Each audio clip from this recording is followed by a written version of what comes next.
పితా పుత్ర పవిత్రాత్మ నామమున ఆమెన్. ప్రభునందు మిక్కిలి ప్రియ సహోదరి సహోదరులారా, సకల ఆత్మల సంస్మరణ వాక్య పరిచర్యకి మిమ్మందరినీ ప్రేమతో ఆహ్వానిస్తున్నాను. దర్శన గ్రంథము 21వ అధ్యాయము 1, 3 మరియు 4 వచనములు. అంతటి నేను పరలోకములో ఒక కొత్త దివిని కొత్త భువిని చూచితిని. మొదటి దివియు భువియు అదృశ్యమయ్యను. సింహాసనము నుండి ఒక గంభీర ధ్వని వెలువడుట నేను వింటిని. ఇక దేవుడు మానవులతో నివసించును. వారే ఆయనకు ఆలయము, వారే ఆయన ప్రజలు. స్వయముగా దేవుడు వారితో ఉండును, ఆయన వారికి దేవుడగును. వారి నేత్రముల నుండి వెలువడు బాష్పములను ఆయన తుడిచివేయను.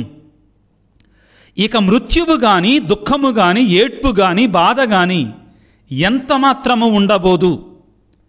పాత విషయములు గతించినవి అని ఆ గంభీర స్వరము పలికెను. క్రీస్తునాథుని యందు మిక్కిలి ప్రియులకు సహోదరి సహోదరులారా, నవంబర్ 2వ తారీఖు సకల ఆత్మల సంస్మరణ. మరణించినటువంటి మన కుటుంబాలలో మరణించినటువంటి మన ఆత్మీయులను జ్ఞాపకం చేసుకోవడం. మనలో ఎక్కువ శాతం సమాధుల ప్రాంగణాన్ని సందర్శించి, మన ఆత్మీయులు ఉన్నటువంటి సమాధులను సందర్శించి వాటిని శుభ్రపరుచుకొని వీలైతే ఆ దినములో జరిగేటువంటి ఏదో ఒక పూజల్లో పాల్గొనడం, మరి ముఖ్యంగా సమాధుల ప్రాంగణంలో జరిగే పూజల్లో పాల్గొని మన ఆత్మీయుల కొరకే పూజను అర్పించుకొని వారి కోసం ప్రార్థన చేయటం మనకున్నటువంటి ఒక సత్ సంప్రదాయం. అయితే ప్రియులకు దేవుని బిడ్డలారా, ఏమిటి ఈ పండగలో ఉన్న పరమార్థం ఏమిటి? ఎందుకు మనం ఈ పండగ చేసుకోవాలి? ఈ పండగ మనకు నేర్పించేటువంటి సత్యం ఏమిటి అని ఆత్మీయంగా ధ్యానపూర్వకంగా తెలుసుకోవడానికి ప్రయత్నం చేద్దాం. వాక్య పరిచర్యలోనికి వెళ్లే ముందుగా పునీత పాద్రే పియో గారి యొక్క జీవితంలో జరిగినటువంటి ఒక సంఘటన మీ ముందు ఉంచాలనుకున్నాను. పునీత పాద్రే పియో గారు ఇటలీ దేశంలో 20వ శతాబ్దంలో జీవించినటువంటి ఒక మహా గొప్ప పునీతుడు. ఆయనకి దైవ దర్శనాలు కలిగాయి. స్పష్టంగా దేవుని యొక్క దర్శనాలను అతను చూడగలిగేవాడు. మనుషుల యొక్క మనస్సులను ఆయన చదివేవాడు. మహా గొప్ప అద్భుతాలు ఆయన ద్వారా జరిగాయి. అన్నిటికంటే ముఖ్యంగా ఆయనకి పంచగాయాలు వచ్చాయి. చాలామంది వాటిని కళ్ళారా చూసినటువంటి వారు కూడా ఇంకా బ్రతికే ఉన్నారు. ఆయన ఎన్నో అద్భుతాలు చేశారు పిల్లారా. అయితే ఆయన ఎక్కువగా ఉత్తరించు స్థలములో ఉన్నటువంటి ఆత్మల కొరకే ప్రార్థన చేయమని విశ్వాసులకు బోధించేవారు. ఉత్తరించు స్థలములో వేదన పొందుతున్నటువంటి ఆత్మల యొక్క విముక్తి కొరకై దివ్య పూజాబలులు పెట్టించమని ఆయన ఎక్కువగా బోధించేవారు. దానికి కారణాలున్నాయి. వారు దర్శనాలు పొందుకునేవారు. ఆయనకి కొన్ని ఆత్మలు వ్యక్తిగతంగా ఆయనను సందర్శించి, మేము ఉత్తరించు స్థలములో ప్రార్థనల కొరకే ఎదురు చూస్తున్నాం, ప్రార్థనా సహాయం కొరకే ఎదురు చూస్తున్నాం, మేము విమోచన పొందాలంటే విడుదల పొందాలంటే మీ సహాయం మాకు ఎంతో అవసరం, మీ దివ్యబలి పూజలు మాకు ఎంతో అవసరం అని వేడుకున్నాయి. ఒకానొక సందర్భంలో ఆయన 1918వ సంవత్సరంలో ఇటలీ దేశంలో ఉన్నటువంటి సాన్ జియోన్ని రొటోండో అనేటువంటి మఠంలో జీవిస్తున్న సమయంలో సాయంత్రం అంటే రాత్రిపూట 11 గంటలకి ఆయన ప్రార్థన చేసుకుంటూ ఉన్నారు. తన యొక్క ప్రార్థనా గదిలో చేసుకుంటున్న సమయంలో ఒక వ్యక్తి తలుపుని ఎటువంటి శబ్దం లేకుండా తీసుకొని లోపలికి వచ్చాడు. పునీత పాద్రే పియో గారి యొక్క జీవితంలో జరిగినటువంటి ఒక సంఘటన. ఆ వ్యక్తి తలుపుని ఎటువంటి శబ్దం లేకుండా తలుపు తీసుకొని లోపలికి వచ్చి నిలబడ్డాడు పాద్రే పియో గారి దగ్గర. ప్రియమనటి బిడ్డ మీరెవరు అని అడిగారు ఫాదర్ గారు, పునీత పాద్రి పియో గారు. నేను ఉత్తరించు స్థలములో వేదన పొందుతున్నటువంటి ఒక ఆత్మని. మీ ప్రార్థనా సహాయాన్ని కోరి మీ దగ్గరికి రావడానికి దేవుడు నాకు పర్మిషన్ ఇచ్చారు అని చెప్పి ఈ విధంగా చెప్పటం ప్రారంభించారు. నేను ఇదే మఠంలో చానాళ్ళ క్రితం ఇక్కడ పని మనిషిగా పనిచేశాను. కానీ అప్పుడప్పుడు చిన్న చితక తప్పులు చేశాను. చివరికి నేను ఇక్కడ ఒక అగ్ని ప్రమాదం జరిగితే ఆ అగ్ని ప్రమాదంలో మరణించాను. కానీ ఇప్పటి వరకు నాకు విమోచన లేదు ఉత్తరించు స్థలంలో నుండి. కారణం ఏమిటి? నా కొరకు ఎవరు ప్రార్థన చేయటల్లా, నా కోసం ఎవరు కూడా ఒక పూజను కూడా అర్పించటం లేదు అని దీనాతి దీనంగా ఆ పాద్రి పియో ఫాదర్ గారిని, ఆ పునీతుణ్ణి వేడుకోగానే పునీత పాద్రి పియో గారు చెలించిపోయి, నేనేం చేయగలను నీకోసం అంటే, అయ్యా నువ్వు ఒక్క పూజను అర్పించితే చాలు, నేను స్వర్గానికి వెళ్ళగలనని చెప్పారు. నేను రేపు ఉదయం చేసేట దివ్య బలి పూజలో నీ ఆత్మకు నిత్య విశ్రాంతిని దయచేయమని, ఉత్తరించు స్థలం నుండి విడుదల ప్రసాదించమని నీ కోసం ఆ యేసునాథుని దివ్య బలి పూజను సమర్పిస్తాను అని చెప్పారు. చెప్పిన విధంగానే మరునాడు పునీత పాద్రి పియో గారు ఆ యొక్క ఉదయపూట దివ్య బలి పూజని ఆ ఆత్మ కొరకై అర్పించారు. అర్పించిన తర్వాత దివ్య బలి పూజను సమర్పించి దివ్య సప్రసాదాన్ని ప్రజలకు పంచి తాను స్వీకరించి కుర్చీలో కూర్చొని ధ్యానం చేస్తుండగా ఆశ్చర్యకరంగా ప్రియులారా, అదే ఆత్మ మరలా వచ్చి ఈసారి ధగధగ మెరుస్తున్నటువంటి తెల్లని వస్త్రాలతో వచ్చి చిరునవ్వుతో పాద్రి పియో గారికి కృతజ్ఞతలు తెలియజేసి స్వర్గానికి వెళ్ళిపోయారట. ఇది నేను చెప్పేది కాదు, పునీత పాద్రి పియో గారు స్వయముగా పలికినటువంటి మాట. ప్రియులారా, మన ప్రార్థనలు ఉత్తరించు స్థలములో ఉన్న ఆత్మలకి ఎంతగా అవసరత ఉన్నాయో, ఎంతగా ఉపయోగపడతాయో అని తెలియజేయటానికి ఈ మహాగొప్ప పునీతుడు, ఈ పంచగాయాల పునీతుడు, ఈ దర్శనాల పునీతుడు, ఈ అద్భుతాల పాద్రి పియో గారు కళ్ళారా చూసినటువంటిది ఆయన దివ్యబలి పూజ ద్వారా ఒక వ్యక్తి ఏ విధముగా ఉత్తరించు స్థలం నుండి మోక్షానికి వెళ్ళాడు అని తెలియజేసేటువంటి నిజమైన సంఘటనని ఆయన సవివరంగా మనకు తెలియజేస్తూ ఉన్నాడు. క్రీస్తునందు ప్రియులారా, పునీత పాద్రి పియో గారు ఏమంటారు అంటే, ఉత్తరించు స్థలములో ఉన్నటువంటి ఆత్మలు మనకంటే దేవునికి దగ్గరగా ఉంటాయి. ఆత్మలు దేవునికి దగ్గరగానే ఉంటాయి. ఉత్తరించు స్థలములో ఉన్న ఆత్మలు వారు మన ప్రార్థనల కొరకు ఎదురు చూస్తారు. మనం వారికి సహాయపడినప్పుడు వారు మనకు దేవుని కృపను సాధించటంలో దేవుని కృపను సాధించటంలో మధ్యవర్తులు అవుతారు. జాగ్రత్తగా ఆలకించండి. పునీత పాద్రి పియో గారు చెప్పిన మాటలని మరొకసారి చదువుతాను. ఉత్తరించు స్థలములో ఉన్నట్టు ఆత్మలు మనకంటే దేవునికి దగ్గరగా ఉంటాయి, కానీ దేవుని తరి చేరుకోవు. వారు మన ప్రార్థనల కొరకే ఆశతో ఎదురు చూస్తారు, మంచిది. కానీ వారు మన ప్రార్థనల యొక్క సహాయాన్ని పొందుకున్న తర్వాత మనం వారికి చేసిన సహాయం చేసినప్పుడు వారు మనకి దేవుని కృపను సాధించటంలో మధ్యవర్తులు అవుతారు. ఒక్కసారి వారు పరలోకానికి వెళితే, ఒకసారి వారు పునీతులై దేవుని సన్నిధికి చేరిన తర్వాత వారు మన కొరకే ప్రార్థన చేస్తారు. పాద్రి పియో గారు చెప్పినటువంటి విలువైనటువంటి మాటలు. పునీత పాద్రి పియో గారు ప్రియులకు దేవుని బిడ్డలారా, తమ బ్రదర్లకి తమ ఫాదర్లకి కూడా ఎప్పుడు ఏమని చెప్పేవారంటే, వారు చెప్పినటువంటి దానిని యథాతథంగా వారు రాసినటువంటి దానిని మీకు చదివి వినిపిస్తాను. చాలా ముఖ్యమైన మాటలు ప్రియులారా. ఉత్తరించు స్థలములో ఉన్నటువంటి ఆత్మల కొరకై మీరు చేసే ప్రతి పూజ, ప్రతి దానం, ప్రతి త్యాగం వారి కోసం దేవునికి అర్పించండి. మరొకసారి, మీరు చేసే ప్రతి పూజ, ప్రతి దానం, ప్రతి త్యాగం ఉత్తరించు స్థలంలో ఉన్న ఆత్మలకి కాంతినిస్తుంది. అవి దేవుని ప్రేమను పొందడంలో వేగవంతము చేస్తుంది అని పలికారు. ప్రభునందు మిక్కిలి ప్రియులారా, ఈనాడు మీ ముందు నేను పునీత పాద్రి పియో గారి యొక్క జీవితంలో జరిగినటువంటి ఒక్క సంఘటన మాత్రమే ఉంచాను. కానీ ఈ ఉత్తరించు స్థలాన్ని గురించి ఎంతోమంది పునీతులు దర్శనాలు పొందుకున్నారు. ఎన్నో ఆత్మలు దేవుని యొక్క కృప కొరకై పునీతుల దగ్గరికి వచ్చి మొరపెట్టుకున్నాయి. ఈనాటి పండగకి దీనిని ఉపోద్ఘాతముగా ఉంచాలి అనుకున్నాను. ఎందుకు మనం క్రైస్తవులం, కథోలికులం ముఖ్యంగా ఈ సకల ఆత్మల సంస్మరణ నాడు సమాధుల ప్రాంగణంలోనికి వెళ్ళి అలంకరించి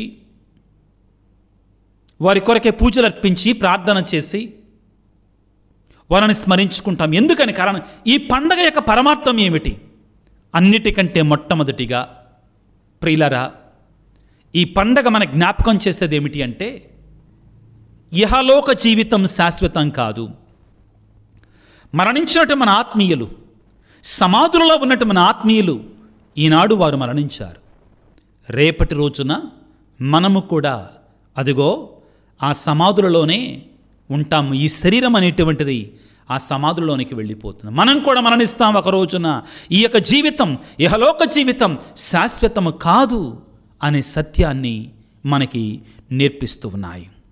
ఇదిగో ప్రియులకు దేవుని బిడ్డలారా, ఆదికాండము 3వ అధ్యాయం 19వ వచనములో దేవుడైనటువంటి యావే ఇదిగో ఆ యొక్క ఏవమ్మ ఆదాములు ఇద్దరు పాపము చేసిన తర్వాత ఈ విధముగా పలుకుతున్నాడు, మట్టి నుండి పుట్టిన మనిషి మరల మన్నై తిరిగి చేరుతాడు అని పలికారు.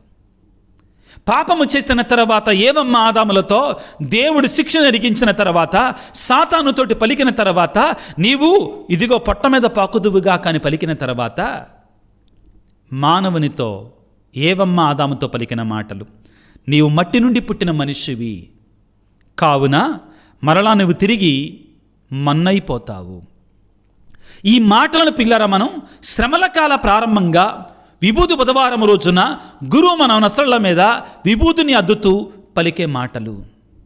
అవును పిల్లరా, ఇది మనం ఒక్క విభూతి బుధవారం రోజును లేకపోతే ఒక సకల ఆత్మల సంస్మరణ రోజున మాత్రమే జ్ఞాపకం చేసుకోవటం కాదు, నిరంతరం జ్ఞాపకం చేసుకోవాలి. పునీతులు ప్రియులారా వారి యొక్క పని బల్ల మీద, వర్కింగ్ టేబుల్ మీద ఎప్పుడూ కూడా ఒక పుర్రెనుంచుకునేవాళ్ళు అంటండి. ముఖ్యంగా నాకు తెలిసి పునీత లోయోలా ప్రియన్యాసి వారు మనిషి పుర్రె బొమ్మని, ఒక పుర్రెని తన టేబుల్ మీద ఉంచుకునేవాళ్ళంట. ఎందుకు తండ్రి గారు అలా ఉంచుకున్నారు, టేబుల్ మీద మనిషి పుర్రె బొమ్మను ఉంచుకున్నారు ఏంటంటే, ఆయన చెప్పేవాళ్ళంట, అది నాకు ఎప్పుడు గుర్తు చెయ్యాలి, ఈ జీవితం శాశ్వతం కాదు, ఒక రోజున నేను కూడా ఆ విధంగా చనిపోబోతున్నాను, అప్పుడు నేను పాపానికి దూరంగా ఉంటాను అని చెప్పారట. ప్రియులారా, ప్రప్రథమంగా ఈ రోజున తల్లి శ్రీ సభ ఎందుకు సకల ఆత్మల సంస్మరణ చేసుకుంటుంది అంటే, ప్రథమంగా సమాధుల ప్రాంగణంలోనికి వెళ్ళినప్పుడు మనం జ్ఞాపకం చేసుకోవాలి. హెబ్రీ పత్రిక 9వ అధ్యాయం 27వ వచనంలో ప్రియులారా, ప్రతి మనిషికి మరణించుట ఒకసారి నిర్ణయించబడిందంతే. ప్రతి మనిషి కూడా ఒకరోజు చనిపోతాడు, అది నిర్ణయం అయిందంతే. దేవుని యొక్క ఆ గ్రంథాలలో లిఖించబడింది. ఎవరం కూడా దానికి అతీతులం కాదు. దీన్ని మనం గుర్తుపెట్టుకోవాలి. అదేవిధంగా ప్రకటన గ్రంథము, దర్శన గ్రంథము 14వ అధ్యాయం 13వ వచనములో, ప్రభువునందు మృతులు ధన్యులు. అయితే ఈ మరణం ఖచ్చితంగా వస్తుంది, కానీ నీవు ప్రభువులో మరణించగలిగితే నీవు ధన్యుడివి. ఈనాటి సువిశేషం, దాన్ని మనం చదవలేదు, సమయం లేదు కాబట్టి రెండో పట్టణాన్ని తీసుకున్నాం. మత్తయి శుభవార్త 5వ అధ్యాయం, దీనాత్ములు ధన్యులు, దేవరాజ్యము వారిది, శోకార్తులు ధన్యులు, వారు ఓదార్చపరచబడదు, వినమ్రులు ధన్యులు, వారు భూమికి వారసులగుదురు. ఈ రీతిగా ధన్యులు ఎవరు? ప్రభువునందు ఉన్నటువంటి వారు. మరణిస్తాం, అందులో తిరుగులేదు, కానీ నువ్వు ప్రభువునందు మరణించగలిగితే, ప్రభువులో ఉండి మరణించగలిగితే నీకు తిరుగులేదు. ఇది మనకు నేర్పించేటువంటిది. యోహాను సువార్త 11వ అధ్యాయము 25వ వచనంలో ప్రభువు పలుకుతున్నారు, పిల్లరా, నేనే పునరుత్థానమును జీవమును, నన్ను విశ్వసించువాడు చనిపోయినను జీవించును, మరణించినను జీవించును. నీవు ప్రభువునందు విశ్వాసం ఉంచి మరణించగలిగితే నిత్య జీవితానికి నీ వారసుడు వగుతావు. కాబట్టే ఆ ప్రభువునందు నీ విశ్వాసం ఏ విధముగా ఉంది అని నువ్వు నిత్యము కూడా ఆత్మ పరిశీలన చేసుకోవాలి. చివరిగా ఫిలిప్పీ పత్రిక 3వ అధ్యాయం 20వ వచనములో పౌలు గారు ఎంత చక్కగా చెప్తారు పిల్లారా. మనము ఇక్కడ పరదేశులము మాత్రమే, కాందిశీకులం మాత్రమే. ఇక్కడ మన శాశ్వతం కాదు, మనము పరలోక పౌరులము, అక్కడికి మనం వెళ్ళాలి. ఇది ఈ సకల ఆత్మల సంస్మరణ రాజు మనం వ్యక్తిగతంగా తెలుసుకోవలసినటువంటిది, నేర్చుకోవలసినటువంటిది మొట్టమొదటిది ప్రియులారా. కాబట్టే పునీత అసిస్సీపుర ఫ్రాన్సిస్ గారు ఏమంటారు అంటే పిల్లారా, మరణం చివరిది కాదు, మరణం నిత్య జీవితానికి, శాశ్వత జీవితానికి ఒక ద్వారం మాత్రమే. కాబట్టి మరణం శాశ్వతం కాదు, మరణం చివరిది కాదు, అది ఒక ద్వారం. 2వ కొరింథీ పత్రిక 5వ అధ్యాయంలో పలికినట్లుగా మనము ఈ మరణం అనే ద్వారం కూడా దేవుని చేరుకుంటాం. అది మనం జ్ఞాపకం చేసుకోవాలి ఈ సకల ఆత్మల సంస్మరణ రోజున. రెండవది ప్రియులకు దేవుని బిడ్డలారా, మరణించినటువంటి వారిని మనం ఎందుకు జ్ఞాపకం చేసుకోవాలి? అసలు ఒకవేళ ప్రియులారా మనం ఊరికే వాళ్ళ మీద ప్రేమతోటో లేకపోతే లౌకికమైనటువంటి అట్రాక్షన్ తోటో అయ్యో నాకు ప్రేమ ఇంకా పోలేదని అనుకుంటే దానివల్ల ప్రయోజనం లేదండి. అవును ప్రియులారా, కానీ మనం వారిని స్మరించుకొని వారి కొరకే ప్రార్థన చేయాలి. వారిని స్మరించుకొని వారి కొరకే మనం ప్రార్థన చేయాలి. సిరాకు పుత్రుడైన యేసు రాసిన జ్ఞాన గ్రంథము 7వ అధ్యాయము 33వ వచనములో నీ పితరులను నీవు జ్ఞాపకం చేసుకో. సిరాకు పుత్రుడైన యేసు రాసిన జ్ఞాన గ్రంథము 7వ అధ్యాయము 33వ వచనములో ప్రియులారా, మనందరి మీద కూడా ఒక బాధ్యత ఉంది మన పితరుల గురించి అని తెలియజేస్తారు. ఏమంటున్నారు? బ్రతికి ఉన్న వారందరికీ దాన ధర్మములు చేయము, చనిపోయిన వారిని కూడా నెనరుతో స్మరించుకొనుము. నా కుటుంబంలో ఎవరో చనిపోయారు, నా సంబంధం లేదు ఇంకా, నో. శ్రీ సభ అంటే బ్రతికి ఉన్న పోరాటం చేస్తున్న మనం, పరలోకములో ఉన్న పునీతులు, అదేవిధంగా ఉత్తరించు స్థలములో మన ప్రార్థనల కొరకు ఎదురు చూసి ప్రార్థనల యొక్క శక్తిని పొందుకున్న తర్వాత పరలోకానికి వెళ్ళిన తర్వాత మన కొరకే తిరిగి సహాయం చేయగలిగినటువంటి ఉత్తరించు స్థల ఆత్మలు. కాబట్టి ప్రియులారా, దేవుని యొక్క కరుణ, కృప అపారమైనది. ఆ అపారమైన కృపలో మన ఆత్మలను దేవుడు తన సన్నిధికి చేర్చుకోవాలని ప్రార్థన చేయాలి. మరణించినట్టు మన ఆత్మీయుల కొరకే మనం ప్రార్థన చేయాలి. 2వ మక్కబీయుల గ్రంథము 12వ అధ్యాయము 14 నుంచి 16 వచనాలు చాలా ముఖ్యమైనట్టు, దయచేసి చదవండి అందరూ కూడా. ఇది రోమన్ కథోలిక బైబిలులో మాత్రమే ఉంటాయి. 1500 సంవత్సరాల తర్వాత బైబిలు ఏర్పడ్డ తర్వాత 1300 సంవత్సరాల తర్వాత బైబిల్లో నుంచి 7 పుస్తకాలు, 7 పరిపూర్ణమైన సంఖ్యని తీసివేసుకున్నటువంటి ప్రొటెస్టెంట్ వర్షన్లో ఉండవండివి. అసంపూర్ణమైన, అపరిపూర్ణమైన రక్షణ చరిత్ర కలిగింది ఆ బైబిలు. పరిపూర్ణమైన రక్షణ చరిత్ర కలిగింది 73 పుస్తకాలు ఉన్నటువంటి నిండైనటువంటి బైబిలులో ఉంటాయి. ఏమనుంటుంది? యూదా మక్కబీడైనటువంటి ఒక యోధుడు కొంత ధనాన్ని సేకరించి మరణించినటువంటి సైనికుల యొక్క ఆత్మల కొరకై దివ్య బలులు సమర్పించటం కొరకై యెరూషలేముకు ధనాన్ని పంపిస్తారు. జాగ్రత్తగా గమనించండి. కాబట్టి ప్రియులారా, మనము కూడా మన ప్రార్థనల కారణముగా దేవుని యొక్క అపారమైన కృపలో మన ఆత్మీయులు స్వర్గాన్ని చేరుకుంటారని వారిని జ్ఞాపకం చేసుకొని వారి కొరకే ప్రార్థన చేస్తాం. మన ప్రార్థన వాళ్ళకు ఉపయోగం లేకపోతే వాళ్ళని స్మరించుకొని కూడా వేస్ట్ అండి కదా, అంతే కదా. అందరూ స్మరిస్తారు, మరలా అన్ని సంఘాల వారు స్మరణ దినం అంటారు. నీ ప్రార్థన వాళ్ళకు ఉపయోగం లేకపోతే ఉపయోగం లేదు, నువ్వు స్మరించుకోవటం కూడా. వాళ్ళకు ఉపయోగం నీ ప్రార్థన. అసలు మరణించినటువంటి వారి కోసం మనము చేయగలిగినటువంటి అన్నిటికంటే కూడా ఉపయోగకరమైన అతి శ్రేష్టమైనటువంటి కార్యం ఏమిటో వాళ్ళ కోసం ప్రార్థన చేయటం. మనం పెట్టుకునే భోజనాలు వాళ్ళకి ఏం ఉపయోగం లేదు. మనం ఇచ్చుకునేటువంటి బహుమానాలు ఇస్తారు, కొన్ని చోట్ల మరణించినప్పుడు కొన్ని చోట్ల ఏదో వస్తువునిచ్చి పంపిస్తారు, అవి చనిపోయినటువంటి వాళ్ళకి ఏం ఉపయోగం లేదు. లేకపోతే మరణించినటువంటి వారి కోసం మన ఒక తాజ్మహల్ లాంటి సమాధిని, తాజ్మహల్ ఏంటిది, ఒకటి సమాధి అండి, అది ఒక శవం మీద కట్టినటువంటి సమాధి. ముంతాజ్ ఆమె మీద కట్టినటువంటి సమాధి. పెద్ద పెద్ద సమాధులు కట్టి కూడా వాళ్ళ ఉపయోగం లేదు. ఒకటే వాళ్ళకు ఉపయోగం ఏంటంటే నీవు చేసే ప్రార్థన, నీవు పాల్గొనే పూజ, నువ్వు పెట్టించే దివ్యబలి పూజ, అదే వాళ్ళకు ఉపయోగపడుతుంది.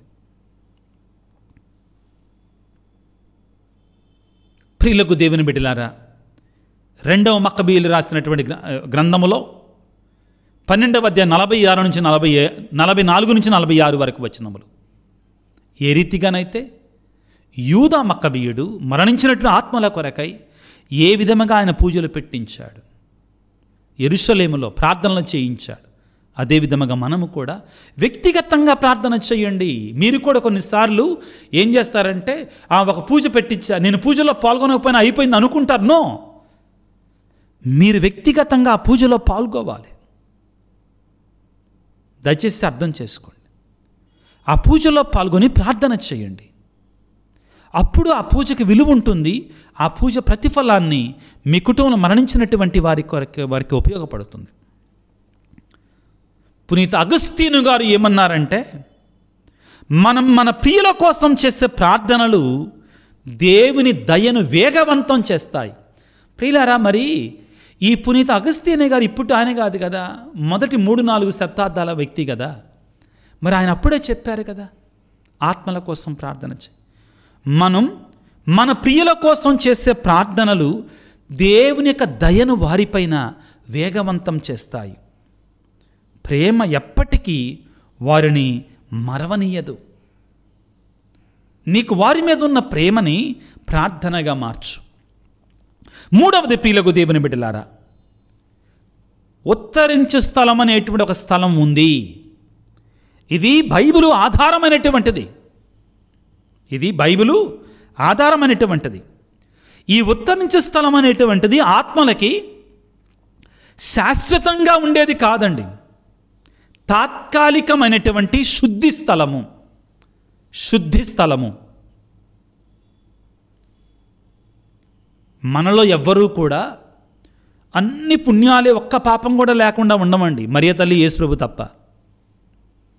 రెండవది, మనలో ఎవరం కూడా ఇక ఏ ఒక్క చిన్న పుణ్యం కూడా లేకుండా అన్ని పాపాలు చేసినటువంటి వాళ్ళంగా కూడా ఉండమండి.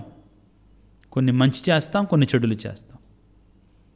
అయితే ఇక్కడ మనం తెలుసుకోవాల్సింది ఏంటంటే, బైబిల్ ఏమని నేర్పిస్తుందంటే, వాక్యం ఏమని నేర్పిస్తుందంటే, అపవిత్రమైనది ఏది కూడా నూతన యెరూషలేమైనటువంటి పరలోకంలో ప్రవేశించదు.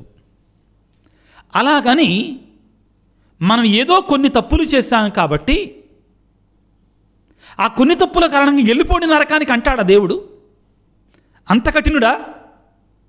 మరి ఏంటి అంటే, బైబిల్ మనకు నేర్పించేటువంటిది, ఈ పాపాలు శుద్ధిని పొందడానికి ఉత్తరించే స్థలములో వారు శుద్ధీకరించబడతారు. వారు శుద్ధిని పొందుకోవడానికి మన ప్రార్థనలు వారికి సహకరిస్తాయి. కారణం వారంతటా వారు సహకరించుకోలేరు కాబట్టి. 1 కొరింథీ పత్రిక 3వ అధ్యాయము 15వ వచనంలో ఒక చక్కని మాట ఉంటుంది పిల్లారా.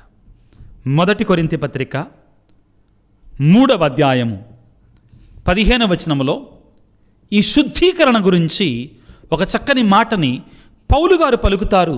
ఆ వాక్యాన్ని చదువుకోవటానికి ప్రయత్నం చేద్దాం. ఏమంటారంటే, కానీ ఎవని కృషి అయినను దగ్ధమైపోయినచో అతడు తన బహుమానమును కోల్పోవును. కానీ ఆ అగ్ని నుండి అతడు తప్పించుకొనెనో అనునట్లు అతడు మాత్రము రక్షించబడును. అగ్ని నుండి అతను తప్పించుకున్నాడు, రక్షించబడ్డాడు. ఎవరి గురించి? ఉత్తరించే స్థలములో ఉన్నటువంటి వారు నరకమనేటువంటి అగ్ని నుండి వారు తప్పించుకొని రక్షించబడ్డారు. దాని కొరకై మనం మన ప్రార్థనా సహాయాన్ని మన ఆత్మీయుల కొరకై మనం అందించాలి. ప్రియులకు దేవుని బిడ్డలారా, సిరాకు పుత్రుని యేసు రాసిన జ్ఞాన గ్రంథము 3వ అధ్యాయములో ఒక చక్కని మాట ఉంటుంది. ఇప్పుడు మరొకసారి ఆ వాక్యాన్ని చదువుకోవటానికి ప్రయత్నం చేద్దాం. సిరాకు పుత్రుడైనటువంటి యేసు రాసిన జ్ఞాన గ్రంథము 3వ అధ్యాయము 14వ వచనము. నీవు నీ జనకునిపై చూపినటి కరుణను దేవుడు విస్మరింపడు, ఆ కరుణ నీ పాపములకు ప్రాయశ్చిత్తము చేసి పెట్టును. అన్నిటికంటే ముఖ్యమైనటువంటి మాట మీకు ఈరోజు ఉత్తరించే స్థలమును గురించి వినిపించాలి అనుకున్నాను. ఒకసారి ఆ వాక్యాన్ని చదువుకోవటానికి ప్రయత్నం చేద్దాం. పేతురు రాసినటువంటి మొదటి లేఖ చాలా ముఖ్యమైన మాట ప్రియులారా. పేతురు రాసిన మొదటి లేఖ 3వ అధ్యాయము 19వ వచనాన్ని చదువుతున్నాను. ఆయన చెరయందు ఉన్న ఆత్మల యొద్దకు ఆత్మరూపమున వెళ్ళి వారికి బోధించెను. చాలా ముఖ్యమైన మాట. ఆయన చెరయందు ఉన్న ఆత్మల యొద్దకు వెళ్ళి వారికి బోధించెను. ఏంటి ఈ చెరయందు ఉన్న ఆత్మలు? ఉత్తరించు స్థలం అంటే చెరయందు ఉన్న ఆత్మలు. ఉత్తరించు స్థలం అనే ఒక స్థలం ఉంది ప్రియులారా. దీనిని మనందరం గుర్తించి మన ఆత్మీయుల కొరకై ప్రారంభంలో చెప్పాను కదా, వాళ్ళ కొరకై మనం చేయగలిగినటువంటి అన్నిటికంటే కూడా విలువైనటువంటి కార్యం ఏమిటి అంటే వాళ్ళ కోసం మనం ప్రార్థన చేయటం, దివ్యబలి పూజలో పాల్గొనటం, దివ్యబలి పూజని అర్పించుకోవటం. ప్రియులకు దేవుని బిడ్డలారా, ఇక మరొక ముఖ్యమైన అంశం ప్రియులారా, మనము చేసే ప్రార్థన ఉత్తరించే స్థలంలో ఉన్నటువంటి వారికి ఎలాగా సహాయపడుతుంది? మనము చేసే ప్రార్థన ఉత్తరించే స్థలంలో ఉన్నటువంటి వారికి ఎలాగా సహాయపడుతుంది? పునీత క్యాథరిన్ ఆఫ్ జెనోవా ఈవిడ కూడా ఆత్మల నుంచి దర్శనాలు పొందుకుందండి. వీరి దగ్గర కూడా ఎన్నో ఆత్మలు వచ్చి మా కోసం ప్రార్థన చేయండి అని అడిగారు. పునీత క్యాథరిన్ ఆఫ్ జెనోవా గారు ఈ విధంగా చెప్తున్నారు. ఉత్తరించు స్థలంలో ఉన్న ఆత్మలు దైవ ప్రేమతో మండుతున్నాయి. వాళ్ళలో ఉంది ఆశ స్వర్గాన్ని చేరుకోవాలని. కానీ వారు బాధపడుతున్నారు, ఆశతో ఎదురు చూస్తున్నారు. ఎందుకంటే దేవుడు వారిని స్వీకరించబోతున్నాడు మన ప్రార్థనల ఫలితంగా. కాబట్టి మనం ప్రార్థనలు చేయాలి.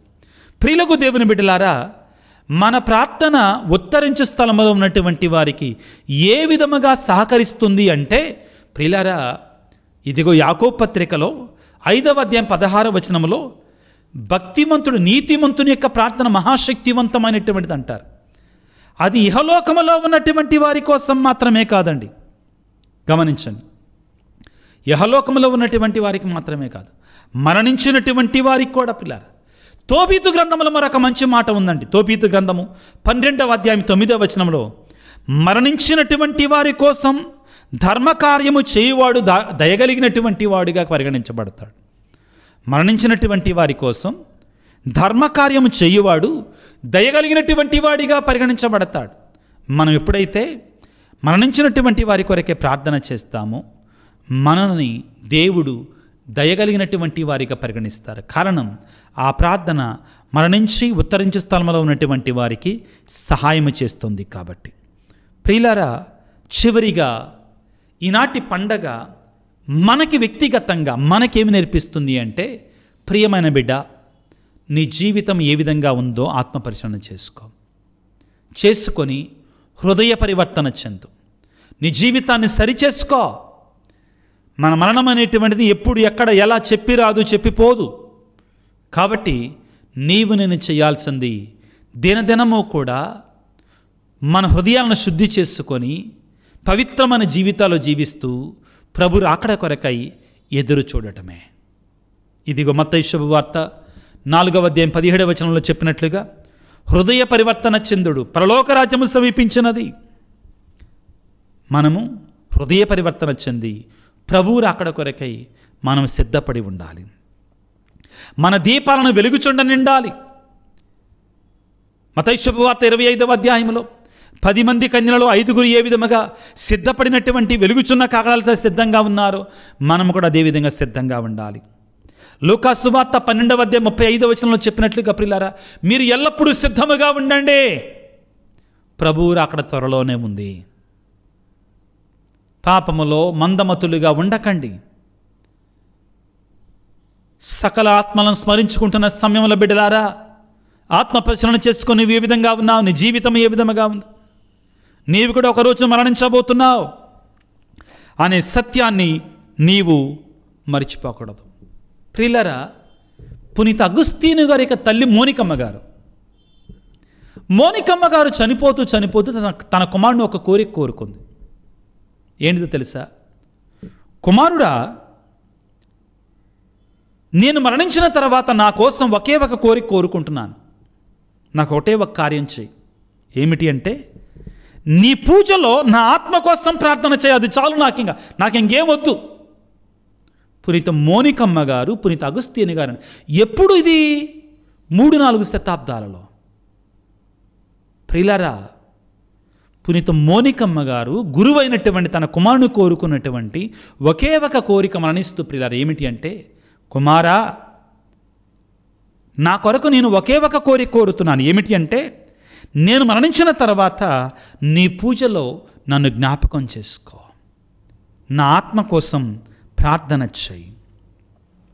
పునీత జాన్ మరియ వియాన్ని గారు ఏమంటారంటే, ఉత్తరించే స్థలములో ఆత్మలు మన ప్రార్థన కొరకు ఎదురు చూస్తున్నాయి. మనం వారికి ఇప్పుడు సహాయం చేస్తే వారు మన కోసం దివ్య కృపను తీసుకొని వస్తారు, వారు పునీతులైన తర్వాత, స్వర్గానికి వెళ్ళిన తర్వాత. ప్రియులారా, ఇదంతా కూడా మనం ఈ సమాధుల ప్రాంగణంలో చేరి ఉత్తరించే స్థలాన్ని, మరణించడం మన ఆత్మలని ఎందుకు జ్ఞాపకం చేసుకోవాలి, మన ఆత్మీయ యొక్క ఆత్మలను ఎందుకు జ్ఞాపకం చేసుకోవాలి అనే దానికి సమాధానంగా మనకు కనబడుతుంది. ఈ రోజున మనందరము కూడా ప్రార్థన చేద్దాం, విశ్వాసంతో ప్రార్థన చేద్దాం. గుర్తుపెట్టుకోండి పిల్లారా, నేను ఎప్పుడు చెప్పే మాట, ఈ రోజున మనం బ్రతికి ఉండగా మరణించినటువంటి ఉత్తరించే స్థలంలో ఆత్మల కొరకై మనం ప్రార్థన చేయకపోతే, మనం మరణించిన తర్వాత మన కోసం కూడా ఎవరు ప్రార్థన చేయరు. ప్రభు అన్నారు కదా, నీవు ఏ కొలతతో కొలుస్తువో అదే కొలతతో నీకు కూడా కొలవబడుతుంది. మరణించినటువంటి మీ ఆత్మీయుల కొరకే ప్రార్థన చేయి, వేడుకొనండి, తల వంచి ప్రార్థన చేసుకుందాం. సర్వశక్తిమంతుడా, సర్వోన్నతుడా, ప్రేమమయుడా, మరణించినటువంటి ఆత్మల కొరకై ఈనాడు యావత్ కథోలిక శ్రీ సభ దివ్యపల్లి పూజను సమర్పిస్తూ ప్రార్థిస్తూ ఉండగా, మరణించినటువంటి మా ఆత్మీయుల కొరకే ప్రార్థిస్తున్నాము తండ్రి. నీ అపారమైన కృపలో, నీ అనంతమైన దయలో మరణించినటువంటి మా ఆత్మీయులకు నిత్య విశ్రాంతిని దయచేయండి. వారిని మీ స్వర్గరాజ్యంలో చేర్చుకొనండి. ప్రభువా, మానవ బలహీనతల కారణంగా వారి లోకములో ఉండగా తెలిసి తెలియక చేసినటువంటి ప్రతి పాపాన్ని ప్రభువా నీ శిలువ రక్తంతో కడిగి వేసి నీ స్వర్గరాజ్యంలో చేర్చుకొనండి. ఈనాడు ప్రభు ఎవరైతే బిడ్డలు వారి ఆత్మీయుల పేర్లని ఈ వీడియో క్రింద రాసి మరి ప్రార్థన చేయమన్నారో, ఆత్మలన్నిటి కొరకే ప్రార్థిస్తున్నాను. నీ కృప అనంతం, నీ కరుణ అపారం, అనంతమైన ప్రేమతో కారుణ్యమతో ప్రభుగా మరణించిన ఆత్మీయుల యొక్క ప్రతి పాపాన్ని కడిగివేసి శుద్ధి చేసి వారికి స్వర్గప్రాప్తిని అనుగ్రహించమని, ఈ లోకంలో జీవిస్తున్న మమ్మందరిని దీవించమని మనాదురైన క్రీస్తు ద్వారా వేడుకొనుచున్నాము తండ్రి, ఆమెన్. ఏలిన వారికి నిత్య విశ్రాంతిని దయచేయండి. నిత్య ప్రకాశం వారికి ప్రకాశించునుగాక. వారు సమాధానమందు విశ్రమించుదురుగాక. ఆమెన్. ప్రభువు మీతో ఉందురుగాక, మీ ఆత్మతో ఉందురుగాక. సర్వశక్తిగల సర్వేశ్వరుడు పిత, పుత్ర, పవిత్రాత్మ మిమ్ము మీ కుటుంబాలను దీవించి ఆశీర్వదించి కాపాడుదురుగాక. God bless you. దేవుడు మిమ్ము దీవించుగాక. ఆమెన్.